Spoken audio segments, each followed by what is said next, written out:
apropos of nothing that we're covering, I actually wanted to share with you a very, very interesting discovery that is relevant to something later in Nach, not what we're doing now.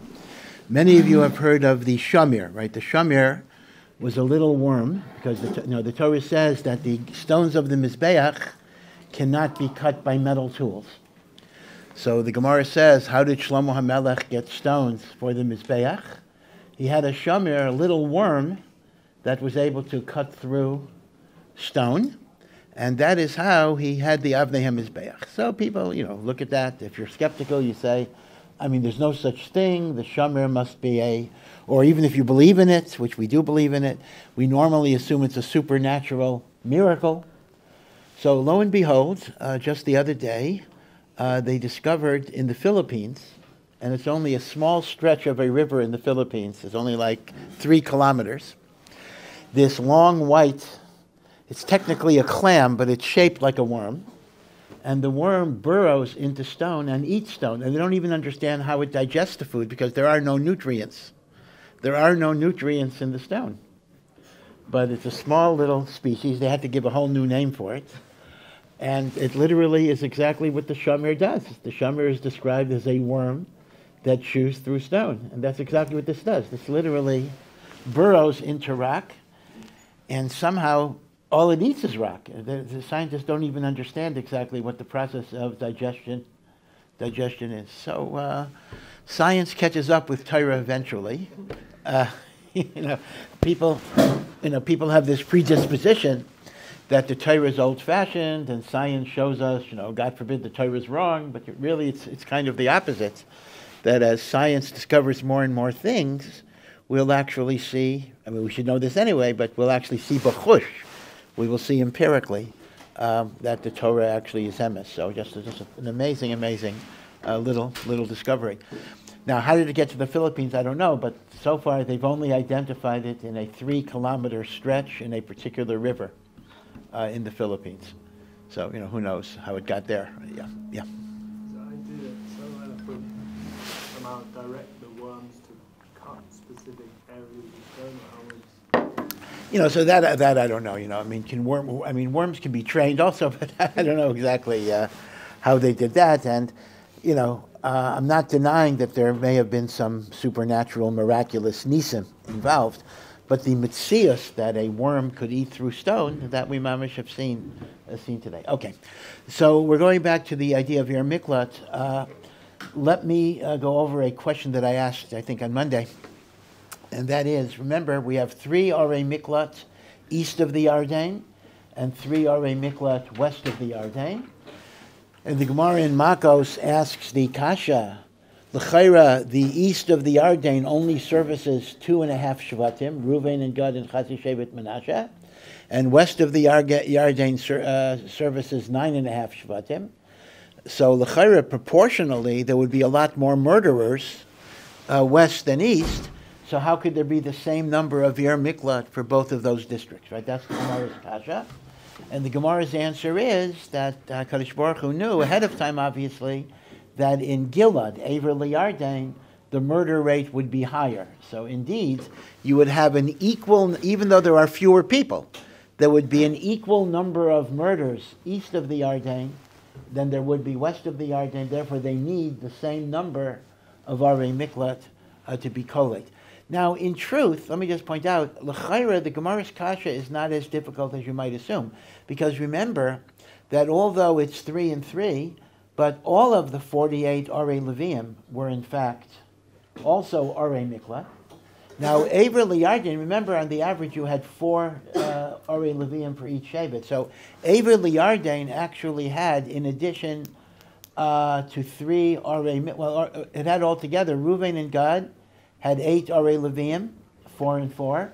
Chatzi Shevet Menashe had 2. So you actually had 10 Orei Leviim. That includes the 3, though. Now there's the 3 Orei Miklat plus 7 more. So actually, east of the Yarden, you had 10 Orei Miklat, and west of the Yarden, you had 38 Orei Miklat. So yeah, the designated 3 and 3 are the same, But in point of fact, west of the Yarden, you had many, many more. You had 38 as opposed to 10. If that's the case, a larger population was in fact served by more Arei Miklat. So that's a little bit of a tzarichian on the Gemara, where the Gemara is assuming if it's 3 and 3, then both of them only have the same limited numbers of Arei Miklat. Okay, that's one Hara. But a second Hara, let's just accept the Gemara at face value, that the Gemara asks, there's 3 and 3. L'chara, why would 2.5 tribes have the same number of Arei Miklat as the tribes of the West? So the Gemara's answer is that the murder rate was higher east of the Yarden. Now, l'chara, the question is, but that's not relevant. Arei Miklat is only for shogegs and not for mazes. So even if the murder rate is higher, that doesn't create a greater need for Arei Miklat, because that has nothing to do with the accidental homicide rate. Right? So what's the pshat in the Gemara's answer? That since Ever Liyarden, there were more murderers, therefore you needed more Arei Miklat. So on that kasha, I'll give you 2 terutzim. Teretz number 1 is that the Gemara says, and the Rambam so paskins in Hilchos Reitzeach, that initially anyone who committed a homicide would be sent to an Ohr Miklat in the event that he might be a shogeg, and we don't want the Goel Adam to kill him. And then at some point he would be summoned for trial, where the Sanhedrin would decide if he's a shogeg or a mazid. If he's a mazid, he would be executed. If he's a shogeg, he would go back to the Ohr Miklat. But that does mean initially, if you would walk into an Ohr Miklat, not everybody in the Ohr Miklat is actually a shogeg. Some of them are people who are mezidim that have not yet been determined as such by a Beis Din. So as a result, when there is a higher homicide rate, the Arei Miklat is going to be more crowded. In other words, even if you're going to assume that the shogegs are small, but if all the mazids have to go as well, that's why Gilad is Ever Liyarden, needed more, or at least proportionally per population, needed more Arei Miklat, because even the Mezidim went to the Ohr Miklat. Right? That's answer number 1 to the question. Answer number 2 to the question is more of the question I'm asking is, why is the fact that in Ever Liyarden there's a higher murder rate, why would that necessitate more Arei Miklat if they are, proportionally more Arei Miklat, right? 3 for 2.5 tribes versus 3 for 9.5 tribes. Why would that require proportionally more Arei Miklat per capita if Arei Miklat is only for shogeg, right? So the first answer is because initially the Mezidin had to go to the city as well. The second answer is more of a spiritual idea, and that is the following. As we talked about yesterday, the idea of shogeg is not just accidental homicide, but it refers to negligence, callousness, carelessness, not caring enough, not looking both ways, going a little too fast in a speed limit when you're going through a school area.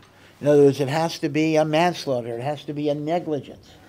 Now, what makes a person indifferent to life is the overall environment that they're living in. Meaning, if I live in a place where people are murdering each other, then even if I'm not going to be a murderer, but I'm going to take life a little less seriously, I'm going to be influenced by the negative forces in my society. Which means, in other words, what the Torah is telling me is, when there's a higher murder rate, there will be a higher shogeg rate, because people will take life less seriously than they otherwise would have done. And that is why Ever Liyarden needed 3 Arei Miklat just for 2.5 tribes, because the murder rate was higher, therefore the callousness and the indifference to life was higher, and fewer people stopped at intersections and the like. Right? So that's kind of the hashkafa that we get influenced, meaning even if, if I live in a corrupt, degenerate, immoral society, even if I don't become corrupt, degenerate, and immoral, I will be less sensitive to Kedusha than I otherwise would be. So I'm not going to kill anybody. I'm not going to take a gun and shoot anybody. But, I'll be a little less careful when I'm at an intersection or whatever it is. Right? So that's the pshat in the Gemara, that the higher murder rate will actually result in a higher shogeg rate as well. Okay. So that's respect to that question. Yeah. A side question. What would happen if the Levite accidentally killed someone? Would they stay in their own city? Yeah. So the Gemara basically says if a Levi killed, he would go to another city. And even if he wrote Somayach in the Ohr Miklat, let's say he killed it, you can kill somebody in an Ohr Miklat by accident. So actually it says he could actually stay in his city, but he would go to a different neighborhood. He'd have to move to a different neighborhood. As opposed to a Levi, because the difference is that if this is the Levi's normal place, he has to go into a Golos. The Rosh Somayach is already in not where he normally lives. Now, let me mention another interesting halacha in the Rambam that has very interesting repercussions even today. Today we do not have Orei Miklat. Depends on the Beis HaMikdash, etc. We don't have any provision for that. And that is, the Rambam says that a Rotzeach may not leave the Ohr Miklat for any reason whatsoever. Korban Pesach, Aliyah L'Regel, and he must remain in the Ohr Miklat or in the Techum, the 2,000 amos, around the Ohr Miklat, until the Kohen Gadol dies. Now that we know. And we'll talk about that too. What's the idea of the Kohen Gadol dying? Why is that important? But then the Rambam says, even if the nation needs him, even if it's a matter of saving lives, let's imagine he's the only one that could save a life.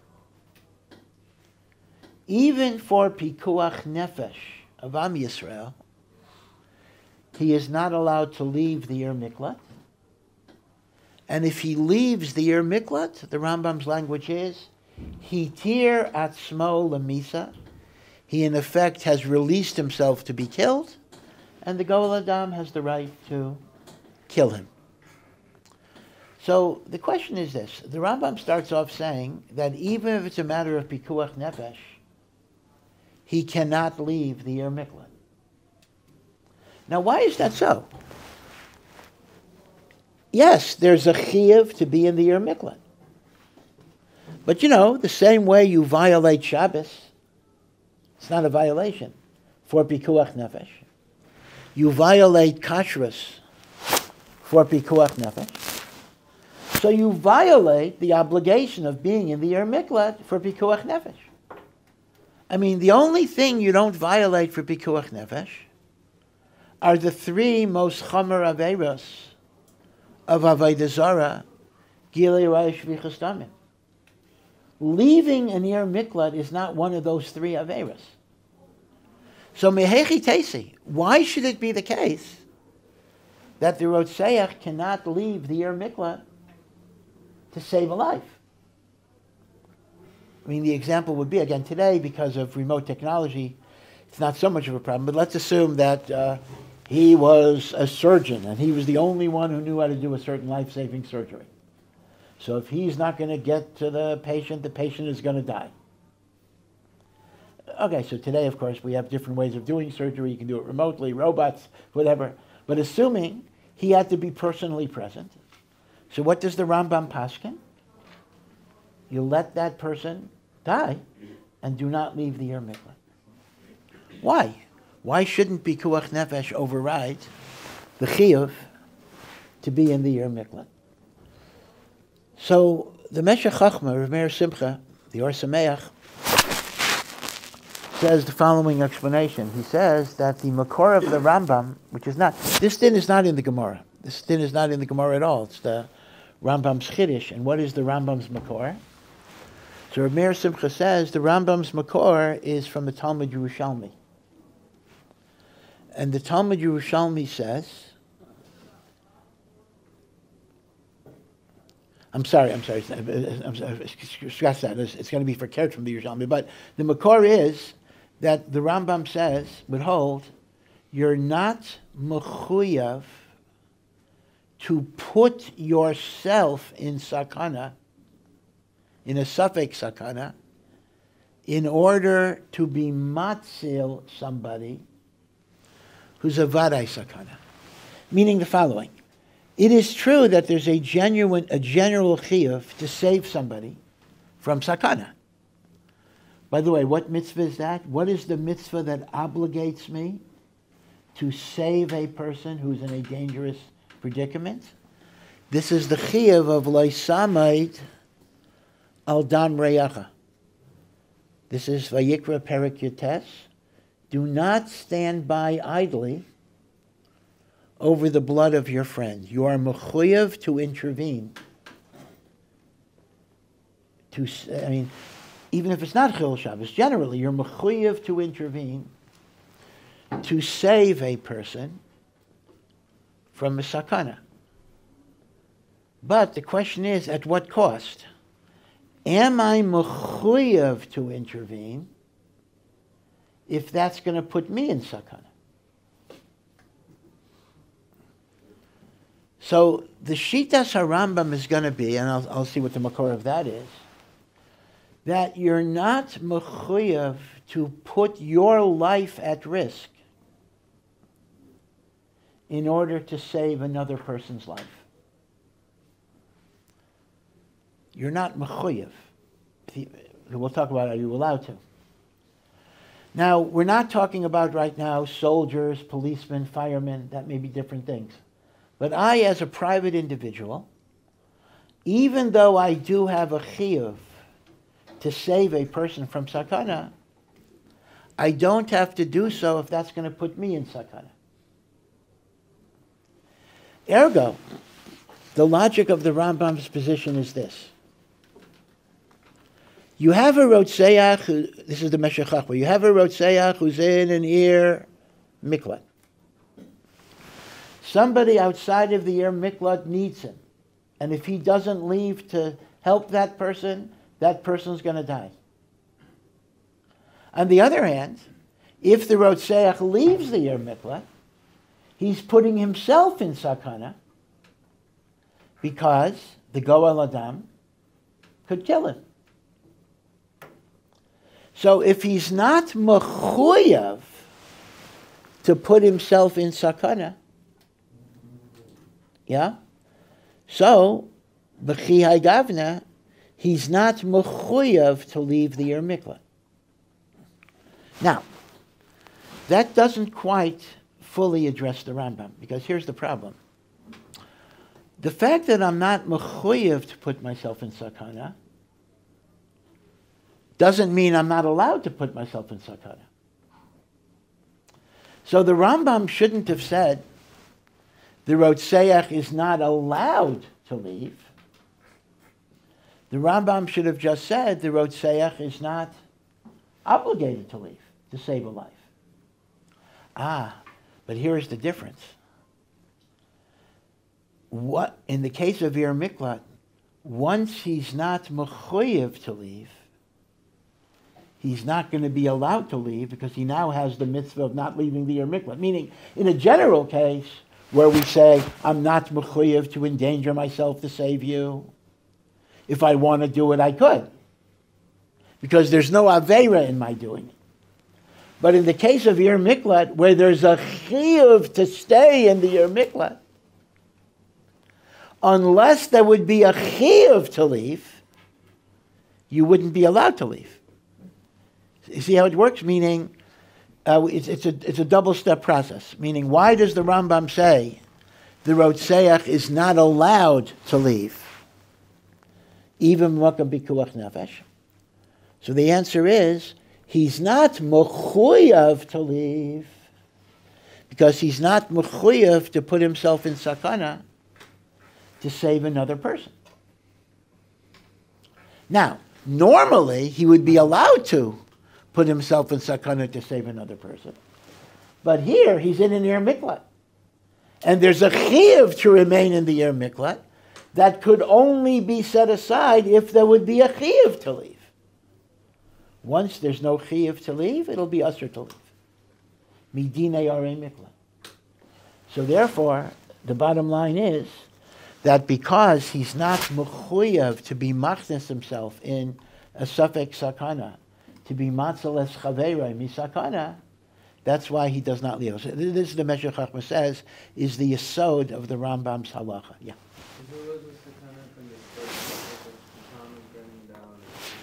I'm sorry, I didn't hear you say again. Like if it was a sakana for him to remain in the image, like if it was burning down, as in... Yeah, so l'chari, that's correct. Meaning, if there would be a sakana to the Reitzeach to remain in the Yer Miklat, let's say a tsunami, a hurricane, whatever it is, l'chari, he would be allowed to leave. Yeah, for sure. But that's because his pikuach nefesh is going to be docha. Yeah. But isn't the pikuach nefesh even docha chiyuvim? Like for example, the famous Mishnah that a Hasid shota is someone who won't save a woman in the river. Impliedly, she's unclothed, which would be Baltit Kareh. So he has a few to avoid that, and yet he has to be. No. Listen, there is certainly no question that pikuach nefesh is docha chiyuvim. It's docha Shabbos. It's docha Yom Kippur. It's docha kashrus. Right? The Meshech Chochmah is not saying pikuach nefesh is not docha chiyuvim, but this case is different. Since by leaving the Yer Miklat, he's going to put himself in danger. Pikuach nefesh of other people does not obligate him to put himself in danger. Therefore, he doesn't have a mitzvah of pikuach nefesh, so we factored out the mitzvah. So once there's no mitzvah of pikuach nefesh, he's back with the isser of not leaving the Yer Miklat. You see, it's connected. Because if there would be a mitzvah to be matzil, that would override the prohibition of leaving the Yer Miklat. Yeah. But there is no mitzvah to be matzil. Why is there no mitzvah? Because that would put him in sakana from the Goel Hadam. So once he is putter from the mitzvah of Hatzalah, he now has an isser to leave the Yer Miklat. You see? In other words, the point is, the reason why he's putter from leaving is because he's exposing himself to danger. The Goel Hadam, right? So that's different than your case. Now, I want to point out the following. The Rambam's psak that you don't leave the Yer Miklat the way the Meshech Chochmah explains because you're putting yourself in sakana is actually keneged a Yerushalmi. There's actually a Yerushalmi that says that a person is obligated to put himself in a safek, sakana, put yourself at risk to save somebody that's in a vadai sakana. Meaning, vadai sakana means somebody for sure is going to die.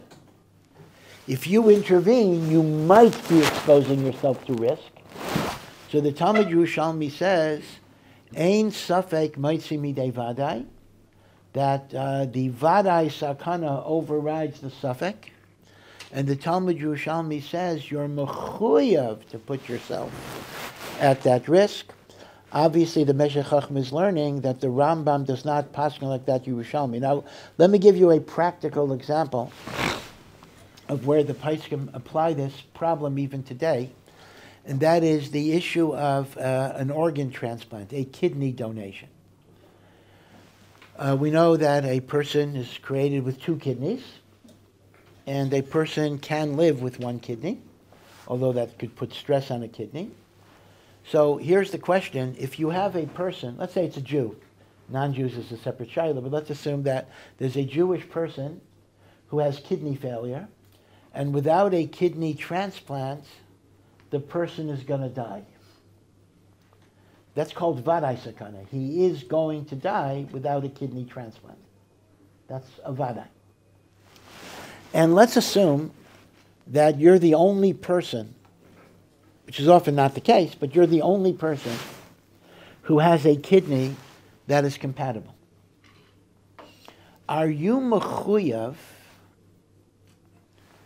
to donate a kidney in order to save this person's life? Are you obligated?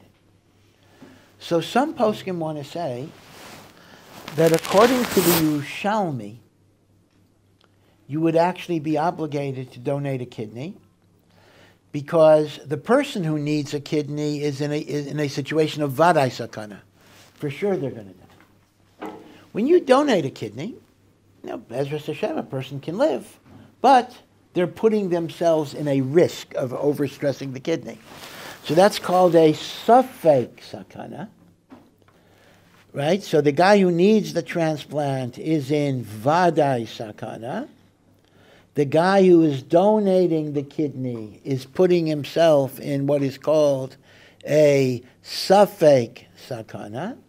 So according to Talmud Yerushalmi, you are chayav to put yourself in a safek sakana in order to help save somebody who is in a vaday sakana, according to Talmud Yerushalmi.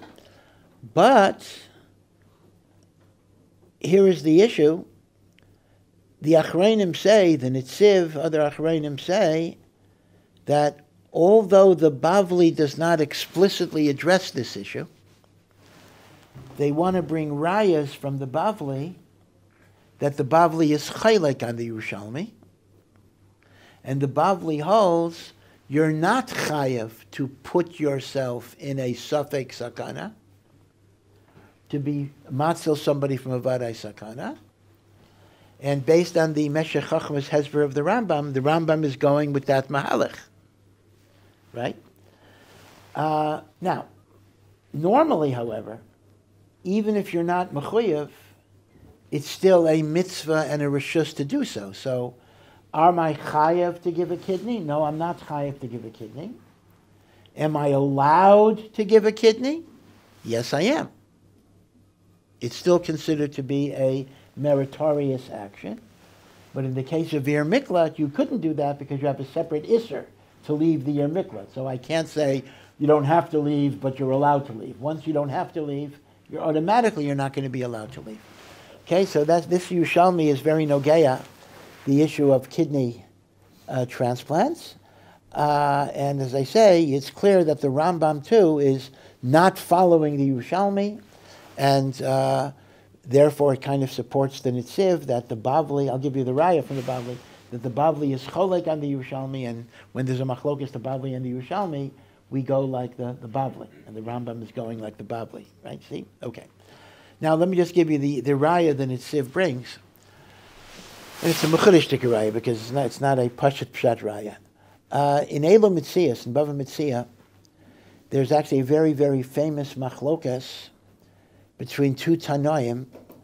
One is the most famous of the Tanoim, and the other is a Tana who is never mentioned again anywhere. And this is a machlokas Ben Patura, who is never mentioned again, and Rabbi Akiva, who is mentioned everywhere. And this is the famous, famous case of two people are walking in the desert, and let's assume that they only have a certain small measure of water, and there'll be no water for more than 2 days of travel. They only have enough water to keep one of them alive for 2 days. So if one person drinks the water, the other person's going to die. If they split the water, they're both going to die, because there's not enough water to reach the final destination.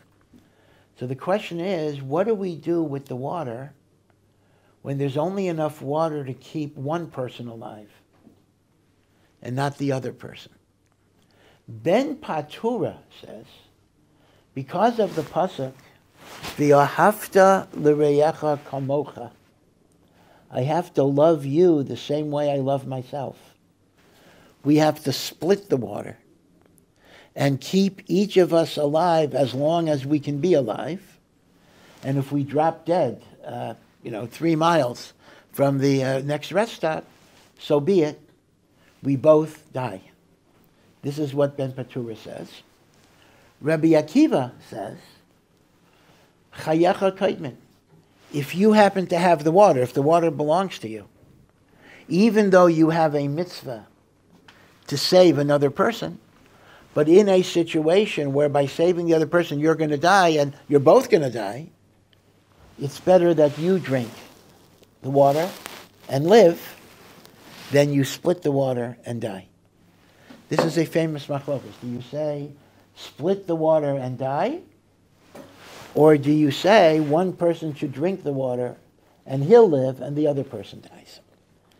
Now, the Nitziv says he doesn't understand the sense of Ben Patura's position. What is the sense of splitting the water so two people are going to die? What's the maila of that? What's the harvacha of that? Rabbi Akiva, of course, we pass like Rabbi Akiva anyway, but what's the svara of the other Mandi Amar? So the Nitziv changes the Ukimta a little bit. The Nitziv changes the case. He says, if this would be a case that by splitting the water, both people are going to die for sure before they reach their destination, even Ben Patura would be made to Rabbi Akiva, that it's better for one person to live than two people to die. But the Ukimta is the following. If one person drinks the water, for sure he'll reach the destination.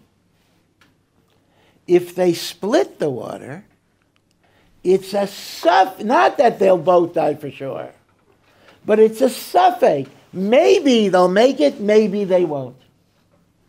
So now, the Nitziv says, if that's how you understand the Ukimta, the Machlokes Ben Patur and Rabbi Akiva is the Yerushalmi's principle, meaning, I have the water belongs to me. If I split it with you, I'm putting myself in a suffix danger. Right?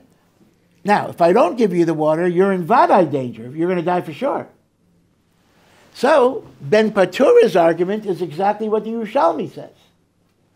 I am obligated to put myself in a suffix sakana in order to take you out of a vadai sakana. In other words, Ben Patura is the Yerushalmi. And what is Rabbi Akiva saying? Even then, don't split the water. Don't put yourself in a suffix sakana to be matzalim from a vadai sakana.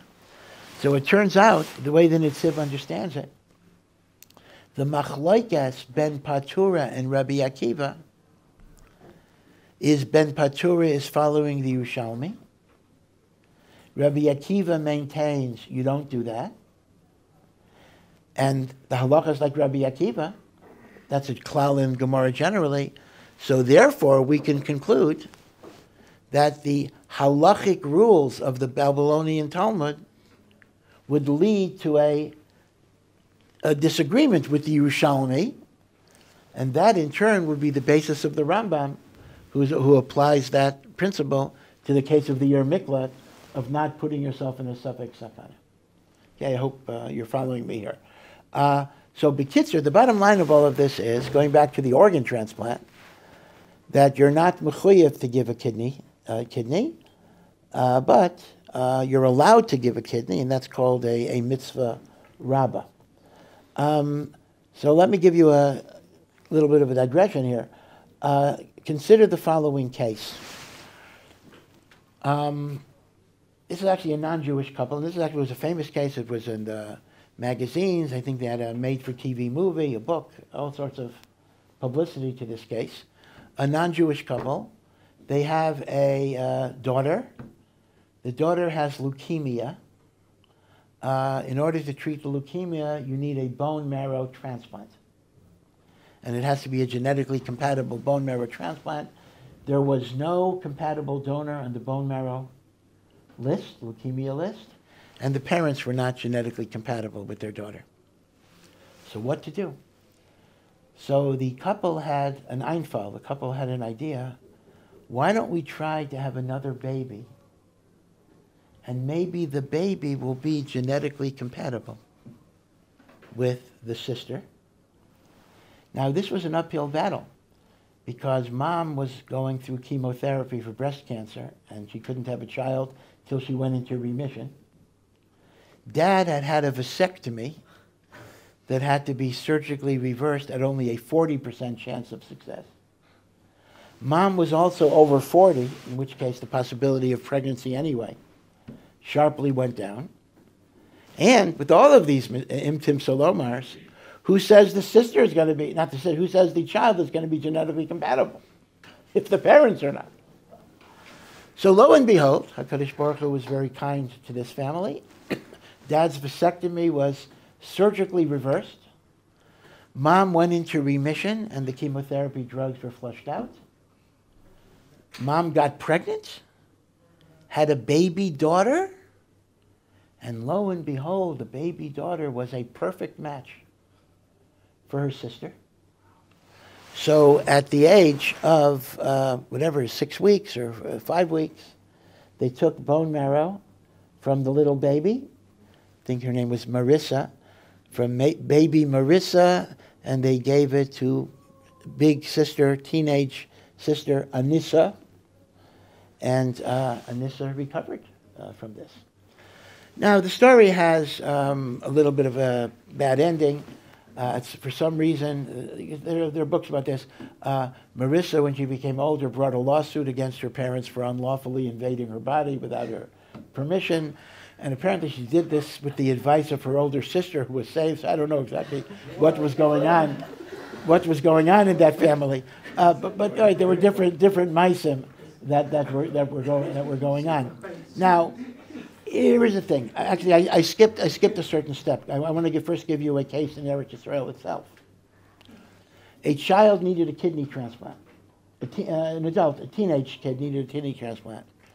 And the only one that was a compatible donor was a sibling who was younger than bar mitzvah. He wanted to give his kidney, and his parents wanted him to give the kidney.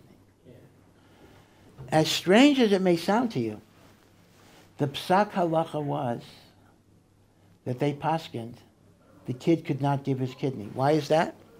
Because giving a kidney puts yourself in a suffix sakana. And since we don't paskin like the Yerushalmi, that you're mechuyev to put yourself in a suffix sakana, in order to be matzeles chaver mivadei sakana, there is no chiyuv to give a kidney. Right? No chiyuv. Now, normally, even if there's no chiyuv, it's still permissible.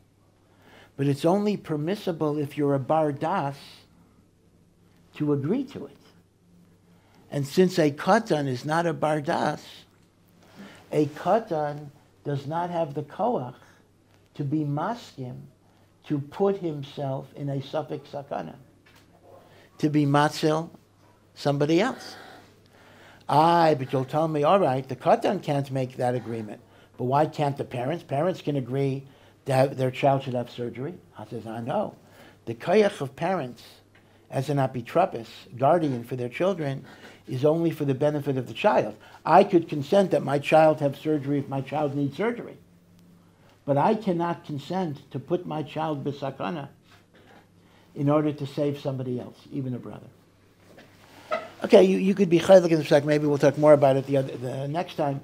But the bottom line, therefore, is we will not take kidney from a katan, even b'makam pikuach nefesh. Like the Yushalmi, we would, because like the Yushalmi, there's a chiyuv to be matzil. But once it's not a chiyuv, like the Bavli, then you have to be a bar das to be maskim. So the question I want to raise is, if you go with that psak, that we don't take kidneys from 11-year-old kids, what would we say about baby Marissa? I mean, l'chari, you might say, well, if I don't take a kidney from an 11-year-old who wants to give, kal v'chomer, I'm not going to take bone marrow from a 6-week-old baby that bichlal had no das. Meaning, would the Beis Din that disallowed the kidney donation, would the Beis Din allow the bone marrow donation? So the answer is, there is a pashut achiluk, and that is, donating a kidney, the Beis Din held, is putting you in a suffix sakana. Donating bone marrow does not put you in a suffix sakana. So when there's no sakana involved, we'll take even from a katan. The kinech of the based in was, you're being machnis yourself in suffix sakana. That we don't do to a katan.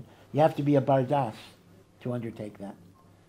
Therefore, even if we wouldn't take a kidney from a 12-year-old kid, we could take bone marrow from a 6-week-old baby.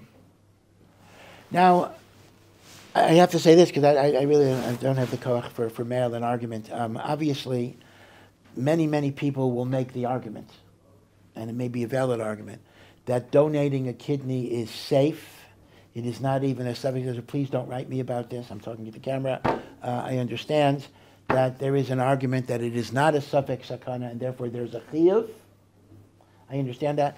I'm speaking in theoretical terms. I'm speaking that if you took the halachic position, as the Beis Din did, that donating a kidney is a suffix sakana, then we would not allow it from a katan, because a katan is not a bardas. Okay, so please don't write me that it's not a suffix sakana. I'm aware of that. But I'm speaking in theoretical terms to analyze this under the prism of the Yerushalmi. Okay? Now, again, just to remind you, how did we get onto all of this? We got onto all of this because of the psak of the Rambam, again, by Ir Miklat, that a Rotseach may not leave the Ir Miklat even to save a life. And the Rambam doesn't say why. Meshech Chachma is masbir, because when he leaves the Ir Miklat, he's putting himself in sakana, and the Rambam B'dafka does not paskin like the Yerushalmi, because the Rambam understands that the Bavli is cholik on the Yerushalmi, as the Nitziv was masbir from the Machlokas ben Patura and Rabbi Akiva. Okay, so it's very far afield from the Psukim in Yoshua, but it is connected to this halacha of the Rambam by Ir Miklat. Okay. Thank you for listening to this Ohr Somayach production. To find out more and to